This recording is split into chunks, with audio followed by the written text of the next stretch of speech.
네, 이번에는 IT 트렌드를 소개해드리는 스마트 라이프 시간입니다. 네, IT 칼럼니스트 이호은 씨 나와 계십니다. 안녕하세요. 안녕하세요. 네, 오늘은 어떤 주제에 대해서 얘기를 나눠볼까요? 예, 최근 눈이 여러 개 달린 이런 스마트폰들 굉장히 많이 출시가 되고 눈이라고 있어요. 하니까 재밌네요. 그렇죠. 예.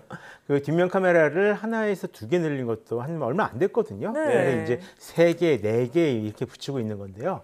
오늘은 카메라 개수를 왜 늘리는 건지, 그리고 늘리면 정말 좋긴 좋은지, 또 앞으로 스마트폰 카메라는 어떻게 될 것인지에 대해서 한번 얘기를 좀 해볼까 합니다. 예. 네, 정말 요즘 스마트폰 시장이 카메라 전쟁을 벌이고 있다 이렇게 봐도 무방할 것 같은데 최근에 어떤 스마트폰들이 출시됐나요? 예, 먼저 LG가 발표한 세계 최초로 이 5개의 카메라를 탑재한 스마트폰이 있습니다. 네. 전면에는 표준과 광각 렌즈를 이제 부착을 했고요. 후면에는 광각과 표준, 줌 렌즈를 장착한 그런 스마트폰인데요. 네. 모두 5개라는 의미에서 펜타 카메라라고도 부릅니다. 네. 이에 질세라 삼성전자에서도 이제 후면에 4개의 카메라를 탑재한 길쭉하게 예. 탑재했거든요. 하나 더 늘어났네요. 그렇습니다.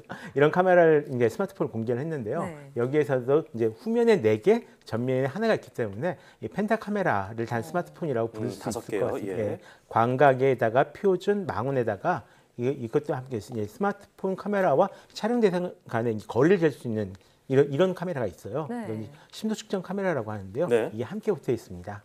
그리고 지난 10월 16일 발표된 최신 화웨이 제품 같은 경우도 후면에 이제 트리플 카메라를 탑재를 했는데요.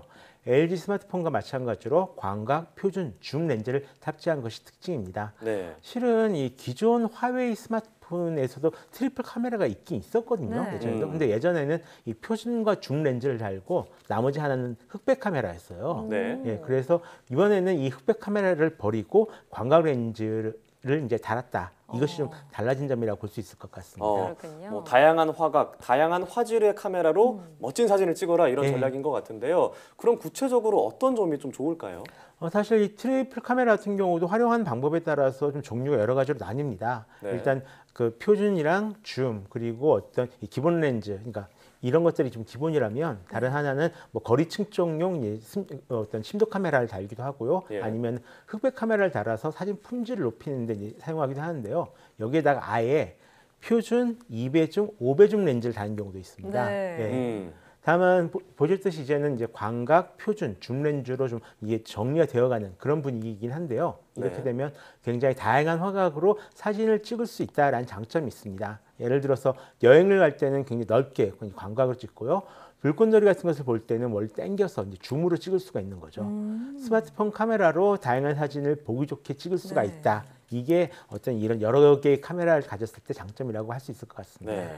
그런데 앞서도 말씀하셨지만 왜 후면에 2개의 카메라 렌즈가 달리는 네. 듀얼 카메라 이게 지금 국내에 도입된 지 얼마 안 된 것 네, 같은데 그것도 아직 낯선데 네, 아직 점점 낯설어요. 늘어나요. 예. 근데 뭐 3개씩, 4개씩 달린다고 하니까 이럴 거면 처음부터 아예 많이 달지 않나 많이 달 걸 그랬지 않나 싶거든요. 예, 맞습니다. 솔직히 저도 처음부터 그렇게 하면 좋지 않았을까라는 네. 이제 생각을 한 네. 적도 있었는데요.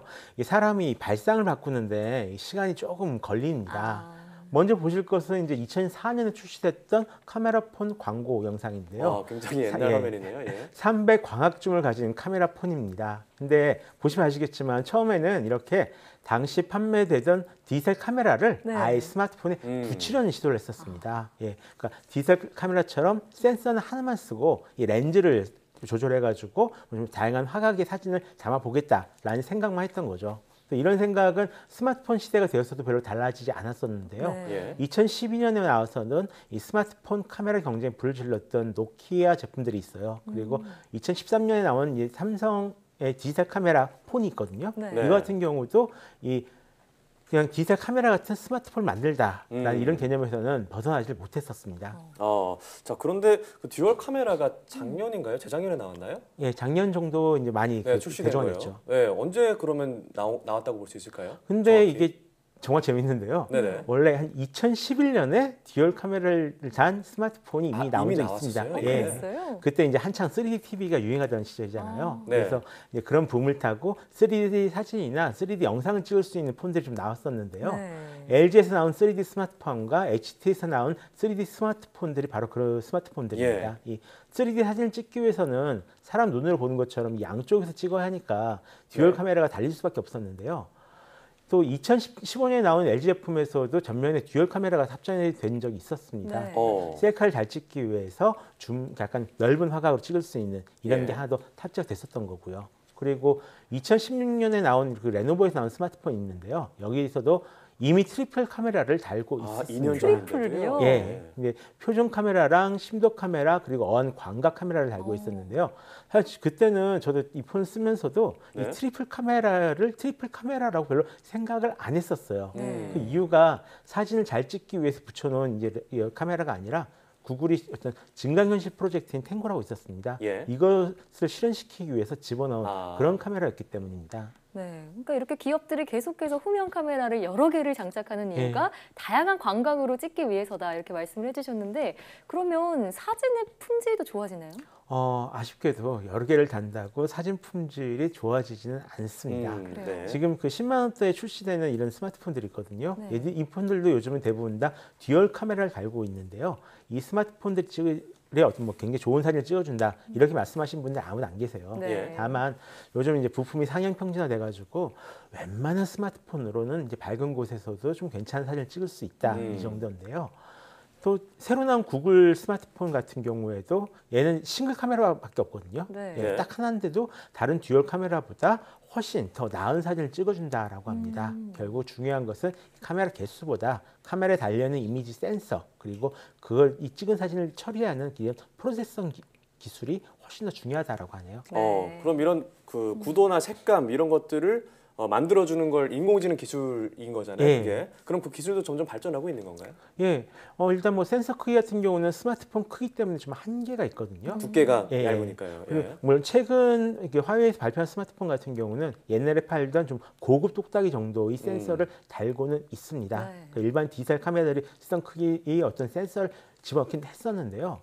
이것 말고도 최근에는 스마트폰마다 인공지능 프로세서를 따로 좀 집어넣고 있어요. 그러면서 이 인공지능 프로세서를 이용해 가지고 사진을 처리하기 시작했습니다. 그래서 애플이나 삼성, LG, 구글 역시 이 인공지능을 이용한 프로세서로 좀 사진을 처리를 하고 있는데요. 사진을 찍을 때 일단 상황을 판단해서 가장 좋은 사진을 찍을 수 있게 맞춰주거나요. 예. 아니면 사진을 한 번에 여러 장, 그러니까 저희가 볼 땐 한 장 찍는 건데 실제로 3장, 4장을 찍어가지고 네. 빨리 합성을 해줘요. 그래서 한 장의 좋은 사진을 볼 수 있게 이제 만들어주는 이런 기술을 쓰고 있거든요. 또 최근에는 이 배경이 날아가는 사진들, 이 네. 좋은 카메라로 찍은 것처럼 완전히 뒤가 이렇게 날아가는 이런 사진들 포커싱, 예. 찍을 수가 아웃포커싱. 있고요. 그리고 스튜디오에서 찍은 것처럼 이렇게 밝은 데서 찍어도 왠지 딱 이게 하이라이트 하나만 받고 찍은 것처럼 조명 효과를 주는 이런 사진도 할 수가 있습니다. 네. 또 최적의 구도를 추천해지는 기능도 대부분의 인공지능 프로세서가 탑재를 하고 있습니다. 이런 것을 좀 다 합쳐가지고 후처리 과정이다라고 하는데요. 네. 이 후처리가 좋은 스마트폰이 좋은 사진을 찍을 수 있다라고 생각하셔도 될 것 같습니다. 네. 근데 최근에 스마트폰에 뭐 이런 인공지능 프로세스뿐만 아니라 증강현실 기술도 많이 네. 도입이 되고 있다고 그쵸. 들었는데요. 그러면 여러 대 이 카메라 중에서 한 대 정도만으로도 이 증강현실용으로 사용하면 좀 더 활용할 수 있지 않을까요? 예, 일단 해주신 얘기가 맞고요. 근데 대부분은 달려있는 렌즈를 다 활용을 해가지고 네. AR용으로 쓰기는 씁니다. 또 앞으로 같은 경우 이 스마트폰 카메라는 이 증강현실이랑 생체인식 두 가지 분야에서 좀 더 많이 활용될 예정인데요. 지금은 이제 안면 인식만 하고 있거든요. 네. 근데 조만간 이 손바닥을 인식해서 암호로 쓰는 그런 기술도 지금 상용화될 예정이다라고 하고 있고요. 또 증강현실용으로도 이 딱 해서 이제 바로 비추면은 예를 들어 저랑 아니면 유명한 배우들이랑 같이 사진을 찍는 이런 기술도 예, 역시 재밌겠네요. 조만간 상용화될 예정이라고 하고 있습니다. 스마트폰 카메라가 지금보다 좀 정교하게 물체를 인식할 수 있게 된다면 꽤 괜찮은 그런 증강현실 게임도 만나볼 수 있을 것 같습니다. 네. 네, 그렇습니다. 스마트폰 카메라가 점점 더 발전하겠지만 앞으로 어떤 방향 또 어떻게 발전할까요? 일단 카메라 개수는 점점 늘어날 가능성이 좀 있습니다. 그죠? 예, 지금 보시는 것은 이제 올해 크라우드 펀딩을 받았던 라이트4의 카메라인데요. 무려 16개의 렌즈가 달려 있습니다. 여러 카메라 모듈에서 와. 촬영한 이미지를 모아서 한 장의 품질 좋은 사진을 만들어주는 그런 카메라인데요. 네. 정확하게 거리를 측정하는 기능도 있어서 이 촬영한 다음 초점을 바꾸거나 심도를 조절할 수도 있습니다. 네. 어떤 스마트폰 카메라의 미래다라고 얘기해도 좋을 것 같죠.